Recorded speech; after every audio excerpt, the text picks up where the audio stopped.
1953 में भारत सरकार ने पार्लियामेंट के एक एक्ट के द्वारा नारियल के रेशे से उत्पाद बनाने के बारे में सोचा और काम किया और उस पर एक बोर्ड बनाया जिसका नाम रखा गया क्वायर बोर्ड। वो ये बोर्ड है जो 1953 में बना था।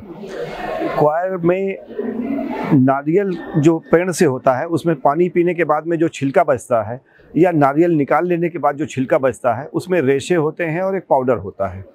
उसकी बहुत ज़्यादा कीमत होती है लेकिन सामान्य आदमी की निगाह में कुछ नहीं होती, तो ये तो पानी पी के वो फेंक देता है या उसको जलाने के काम में ले आता है ईंधन के तौर पे। क्वायर बोर्ड ने उस पर रिसर्च करके प्रोडक्ट बनाए, उस इंडस्ट्री को बढ़ावा दिया कि उस हस्क से एक रेशा निकलेगा जिस रेशे से ये सारे प्रोडक्ट जो आपको यहाँ दिखाई दे रहे हैं वो बनेंगे। दूसरा, उससे डस्ट निकलेगी, उस डस्ट का फर्टिलाइज़र के तौर पे काम में लाया जाएगा जो कि नेचुरल फर्टिलाइज़र है। उस उद्देश्य को ध्यान में रख के कि वहाँ समुद्र किनारे तटीय क्षेत्रों में रहने वाले लोगों को एम्प्लॉयमेंट मिल जाए और वेस्ट से वेल्थ बन जाए, इसका उद्देश्य को ध्यान में रख के हम लोगों ने ये काम शुरू किया। आज वो प्रयास करते करते हमारा उद्योग 4000 करोड़ एक्सपोर्ट पे आ गया है। 4000 करोड़ रुपया उस वेस्ट से हम विदेशी मुद्रा अर्न कर रहे हैं। आगे हमारा ख्याल यही है कि अभी हम कोकोनट का हस्क जो है वो यूटिलाइज कर पा रहे हैं करीब 40%।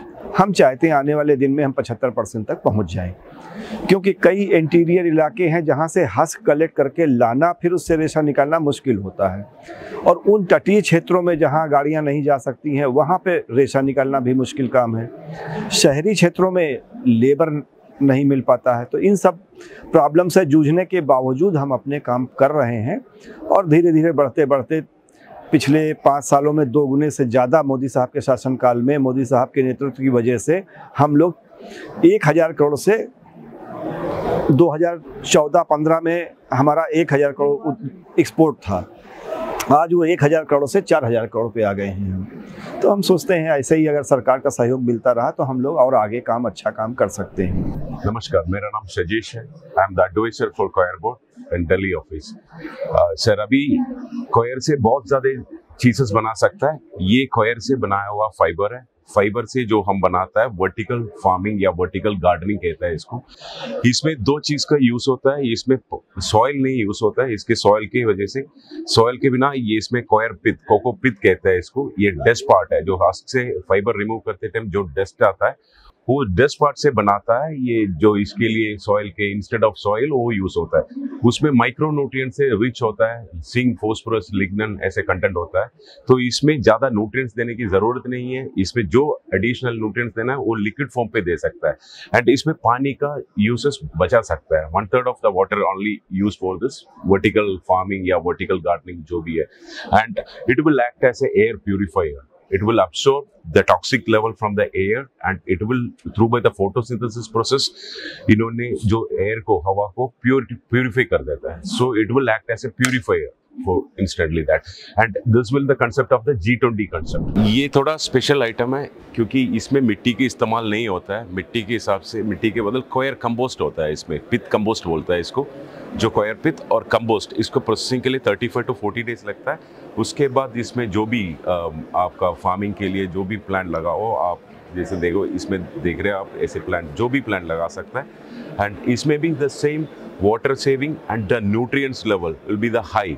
Water saving is the high ratio of the water saving and the nutrients level. ये छत में भी बना सकता है, जैसे दिल्ली जैसा शहर के लिए ये छत में भी बना सकता है। And you can make as a home vegetable garden through by this way. ये लास्ट साल हमारे पास CCRI नाम से एक है, सेंट्रल क्वायर रिसर्च इंस्टीट्यूट, उनसे सेंट्रल क्वायर रिसर्च इंस्टीट्यूट से बनाया हुआ है। ये जो फाइबर से बनाता है, जो नारियल की फाइबर है, this the fibre is the most strongest fibre in the world. इस फाइबर से बनाता है ये। इस अम्ब्रेला में ऐसे फैसिलिटी है, ये UV प्रोटेक्टेड है। सो UV प्रोटेक्शन का काम करता है ये umbrella and this we can use as a garden umbrella, your personal use umbrella, anything for this umbrella function. ये हम डेमोन्स्ट्रेशन पर्पस के लिए रखा हुआ है। इसमें जो डेमोन्स्ट्रेशन देखा हो तो जो इसे पिथ कंपोस्ट जो वेजिटेबल गार्डन के लिए सब बोले थे, वैसे पिथ कंपोस्ट बनाता है इसमें, जो 6 लेयर में बनाता है। ये प्रोसेसिंग के लिए 35 to 40 डेज लगता है एंड ये यूज़ करके हम यहाँ पे बनाता है। ये स्पेशल प्रोडक्ट है, इसको बोलते हैं कोकोलॉन जो छत पे जो गर्मी कम करने के लिए, पावर सेविंग के लिए यूज़ कर सकता है। And it will be roll on the EC foam mat की तरह, या ये आपको कहीं पे भी जा सकता है। तो इसको कहते हैं कोकोलॉन। जो यहाँ पे कुछ मशीनरी रखा है डेमोन्स्ट्रेशन के लिए, ये सारे machinery develop by CCRI, central coir research institute ने डेवलप किया है। ये गमला बनाने के लिए यूज़ करने वाला मशीन है, जो फॉर एग्जांपल कॉयर फाइबर से बनाता है, इस टाइप का गमला बनाता है। इसमें ऐसा है कि पानी का बहुत कम यूज़ करना है। इसमें मिट्टी के बदल, सॉइल के बदल इसमें कोकोपीट का इस्तेमाल होता है, तो इसमें से पानी बचा सकता है और प्लांटेशन का रूटिंग बहुत ज़्यादा से कर सकता है, क्योंकि इसमें air porosity is very high on this product. So इसलिए ये आजकल यूरोपियन कंट्रीज़ में बहुत सारा यूज़ होता है फॉर पानी, water saving and the soil saving, save the soil. This is a soilless cultivation. This is the machine we are developed in CCRI, the same central coir research institute develop किया है। ये coir रोप बनाने वाला machine है। जो रोप बनाने वाला machine पुराने ज़माने पे बहुत लंबा और बहुत चौड़ा होता है, तो ये small type of industrial development के लिए डेवलप किया है। इसमें से आप वहाँ से फीड करो, पीछे साइड से फीड करो, यहाँ पे आपको रोप बन के आ जाएगा। That's a feeder part here, ये फीडर पार्ट है। इस फीडर पार्ट पे आप फीड करो, यहाँ पे आपको रोप बन के आ जाता है। इसमें सिंगल रोप आएगा। इसको डबल करने के लिए एक मिशन डेवलप किया है, same CCRI, central coir research institute का ही डेवलपमेंट है। इसमें डबलिंग करेगा एंड बॉबिन का फंक्शन भी इस मिशन पे करेगा। ये स्मॉल स्केल इंडस्ट्री डेवलपमेंट के लिए डेवलप किया है। ये मिशन इसलिए डेवलप किया है हस्त से फाइबर रिमूव करने के लिए।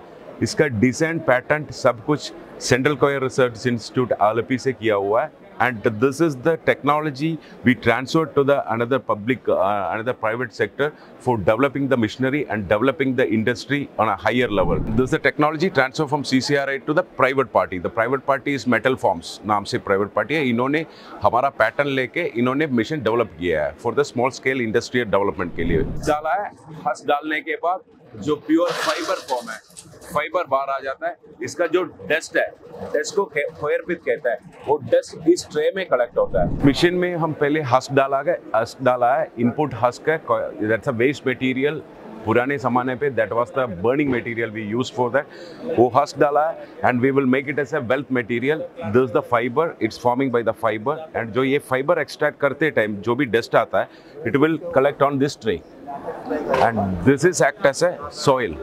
This will act as a soil and it is rich with micronutrients. This is the very important part. Coir board has accepted the new technology, combined with the new technology. The technology is AI technology.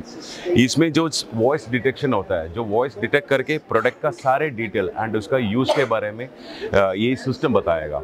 And the AI technology has accepted. The board is, I hope it's the first time in Coir board. Coir board has accepted the AI technology. This AI technology is the same AI technology we are using for the cultivation of farming, the higher level of farming and all aspects of the coir development.